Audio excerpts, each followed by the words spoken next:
10-minute rule motion. Maria Caulfield. Thank you, Mr. Speaker. I beg to move that leave be given to bring in a bill to require the provision of defibrillators in educational establishments and in leisure, sports and certain other public facilities, and to make provision for funding the acquisition, installation, use and maintenance of defibrillators and for connected purposes. As I said in Prime Minister's questions, 12 young people each and every week die as a result of a sudden cardiac arrest. And if they are in a shockable rhythm, around 80% of them could be saved by the use of a defibrillator. So the purpose of this bill is to increase the rates of survival from cardiac arrest, as currently our record of survival in the UK is dismal. According to the British Heart Foundation, almost 30,000 cardiac arrests a year happen outside of hospitals, and less than 10% of those people currently survive.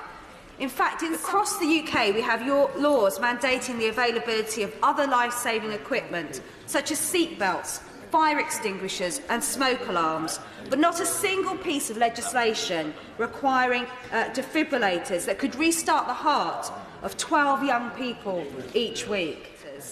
The British Heart Foundation is launching the National Defibrillator Network from next spring and is urging everyone to register their defibrillator on their website, so that if any of us have to dial 999 when someone's in a cardiac arrest, that phone handler can tell you exactly where your nearest defibrillator is. So it's essential to ensure there is adequate defibrillator coverage across the country, and that we know these defibrillators are maintained and replaced when necessary.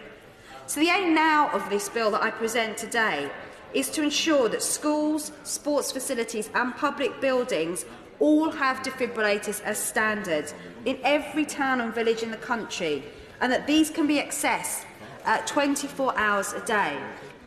The bill also aims to increase the use of defibrillators, because it's important not just to have these defibrillators, but to make sure they are used when they are needed.